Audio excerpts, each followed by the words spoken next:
Fala pessoal, sejam todos muito bem-vindos. Hoje a gente vai estar falando aqui sobre tendinopatia patelar. Eu vou estar usando a ferramenta, o GPR-APP, para conduzir essa aula. Se você não conhece a ferramenta ainda, eu não sei de onde você está vendo esse vídeo, se é dentro da plataforma mesmo ou se é dentro do YouTube.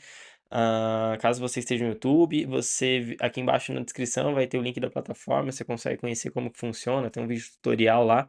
Mas basicamente tem diversas ferramentas, desde avaliação, questionários, até essa ferramenta com os guias práticos que você vai ver agora, porque eu vou utilizar eles para conduzir a aula, tá? Então a gente vai falar sobre tendinopatia patelar. Eu estou aqui na tela do computador com o guia aberto, quer dizer, abrindo o guia, né? E antes da gente iniciar aqui, para vocês entenderem como funciona não só a ferramenta, mas o conceito geral da tendinopatia, eu vou para a tela aqui do meu iPad. Deixa eu ver só se está funcionando aqui.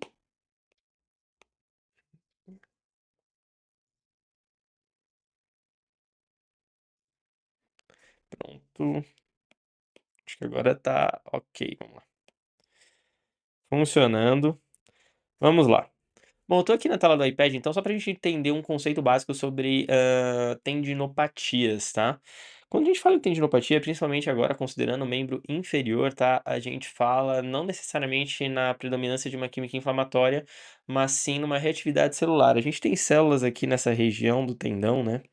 Que nós chamamos de tenócitos. Não deu para aparecer aí, né? Tenócitos.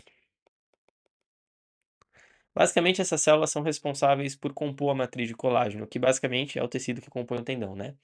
Então, assim, o que ocorre, na verdade, não é a predominância de uma química inflamatória. A tendinopatia tem uma reatividade nessas células que compõem a matriz de colágeno. Essa reatividade gera a produção de substâncias que nós chamamos de algógenas. Eu escrevo bem. Meu Deus do céu. Algógenas, que são substâncias responsáveis por provocar e excitar os nociceptores, as terminações nervosas daquela região ali, que mandam informação para o sistema nervoso central e basicamente tem um produto final, a dor, tá? Então esse é o conceito básico sobre tendinopatia, para você entender que, basicamente, essas alterações, essas atividades celulares, né, que liberam substâncias que provocam dor, elas consequentemente, acabam alterando a formação e a construção da matriz de colágeno, que é o tecido que compõe o tendão, e por sua vez acaba tendo uma perda de capacidade desse tecido, devido a isso, tá? Então a tendinopatia nada mais é do que essa reatividade celular, resultando em uma lesão tecidual que ocorre a perda de capacidade tecidual e consequentemente por a questão desses fatores que eu passei aí, a dor também, tá? Então vamos ter esse conceito básico na mente em relação a um processo de tendinopatia em geral. Algumas particularidades da tendinopatia dos membros inferiores, principalmente tendões maiores, assim, eu vou estar falando durante a aula, mas o conceito geral sobre tendão é esse, tá? Então vamos agora para a tela do computador novamente. A gente está aqui com o guia aberto, eu vou dar uma amplificada para ficar melhor aqui. Tela, acho que aqui vai ficar melhor para visualizar. Então vamos lá, tendinopatia patelar. Basicamente a gente tem os conceitos de anamnese, fator de risco, periodização, exercício, critérios de alta. O que que a gente tem que entender, tá? O que que eu preciso avaliar, né, numa tendinopatia? Aqui dentro da plataforma, a gente tem as principais bandeiras vermelhas. Toda condição clínica a gente sempre fala, pô, você tem que excluir bandeiras vermelhas. Aqui tem as principais perguntas que você tem que fazer para excluir essas bandeiras, mas basicamente é entender o quê? Quais são os fatores que foram determinantes dentro dessa anamnese, entender o padrão clínico para saber como que você vai intervir, tá? Então, quando a gente fala em um padrão clínico de tendinopatia, ela geralmente vai ser uma dor de início gradual.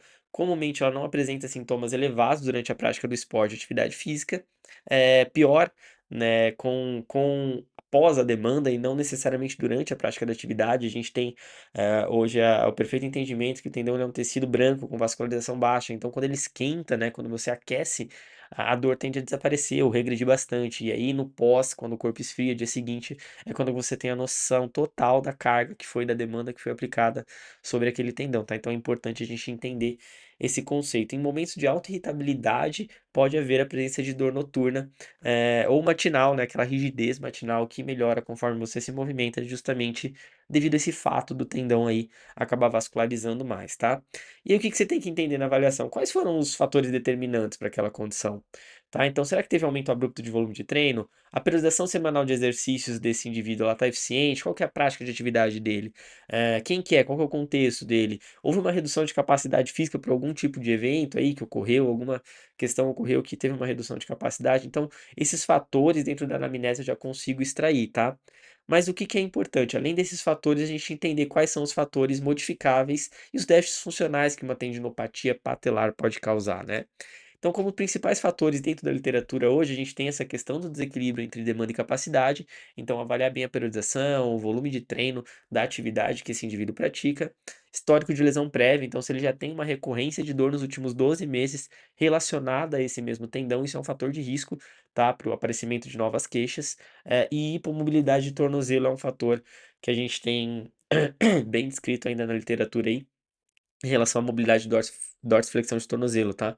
Então uma restrição, uma hipomobilidade do tornozelo é um fator de risco, além de, claro, a capacidade muscular, principalmente quando a gente está falando de quadríceps femoral, ele é o principal músculo que envolve a questão da tendinopatia patelar, porque é o músculo que dá origem aí a esse tendão. Então, esses são os fatores que a gente vai avaliar, tá. Como que a gente avalia? Através de recursos como dinamômetro, um RM, mobilidade, né, inclinômetro. A gente tem inclusive aqui dentro uma ferramenta que te auxilia nessa avaliação. Você consegue fazer cálculo de um RM com ela automático pela ferramenta. Você consegue fazer o cálculo de dinamometria, mobilidade, tem os valores de referência lá. Você consegue gerar gráficos com avaliação, enviar isso como um relatório para o paciente. Tudo isso dá para fazer aqui, tá? E de fato o tratamento. Como que é feita a periodização do tratamento de um indivíduo que tem tendinopatia patelar? Entenda o seguinte, isso daqui é um guia, tá? É para auxiliar no processo, não quer dizer que tem que ser dessa forma, porque a gente sabe da individualidade biológica de cada ser humano, e o que a gente faz aqui é tentar orientar, te dar um norte, né, guiar em relação a como que você deveria, conduzir e raciocinar dentro da reabilitação ou da condução de tratamento de uma tendinopatia, tá? Então se esse indivíduo, a gente pensa primeiro no prognóstico total, né, que são de 12 até 16 semanas, dependendo da condição tecidual dele. E aí a gente vai dividir em ciclos de 4, 6 semanas aí, dependendo da capacidade tecidual. No ciclo 1, que possivelmente é uma fase de irritabilidade mais elevada, dura acima de 7 ali, às vezes dependendo da demanda, a gente vai prevalecer com exercícios isométricos, tá. O que que é recomendado pela literatura hoje? 4 a 5 séries diárias de 30 a 45 segundos. Exercício com padrões mais simples, específicos. Só vai introduzir isotonia de baixa velocidade se a dor for inferior ou igual a 4. A literatura já fala 5, mas eu prefiro inferior ou igual a 4, tá. Exercícios acessórios de tronco e membros inferiores, então você já está liberado para fazer. E se tiver, né, você avaliou lá, observou que tem esse fator de risco, que a mobilidade de tornozelo é importante a gente intervir nesse caso, tá? Isso seria a fase de irritabilidade, alta, fase 1, primeiro ciclo, a fase introdutória.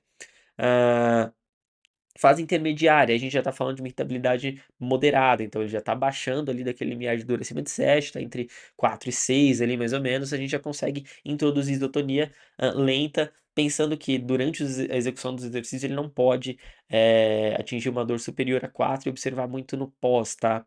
Tendinopatia, uma dica muito importante, é o seguinte, toda vez que você aplica a demanda e aumenta o fluxo sanguíneo, como eu falei, o tendão tende a não exercer sintomas, assim, tá.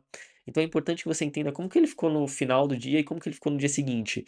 Aí você vai ter um parâmetro melhor de, dá para mim subir a carga ou não, eu preciso manter ou eu preciso regredir, tá? Então fique atento sempre a essa resposta no pós.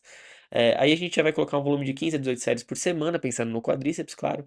Carga gradativa baseada na irritabilidade, exercícios acessórios para tronco e membro inferior. A gente continua e, se necessário, a mobilidade de tornozelo. E indo para o final aqui, no ciclo 3, né, na fase de irritabilidade mais baixa, a gente vai pensar em aumento de volume, colocar 18, 22 até 25 séries semanais.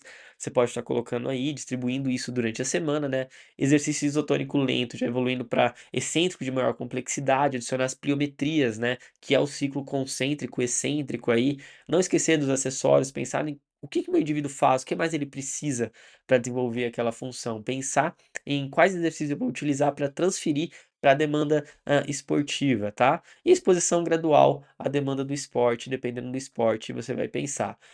Uma dica é utilize bastante variação, aqui eu até deixei em relação a esses últimos exercícios de sugestão, utilizar bastante variação de padrão na última fase de reabilitação para aprimorar o repertório motor e adaptação progressiva a demandas específicas, tá? Então é importante ter uma variação maior nessa fase final aqui. Se a gente pensar ainda em critérios de alta, considerando o que que eu preciso avaliar. Basicamente, o que eu avaliei nos fatores de risco, o que eu avaliei nos testes funcionais. A mobilidade de tornozelo melhorou? Está entre 36 e 45 graus? Ah, ok. Não melhorou, mas será que vai intervir dentro do que vai influenciar dentro do que ele está sentindo? Será que está tendo influência sobre a queixa? Isso é importante. Força muscular, assimetria de até 10%, tá?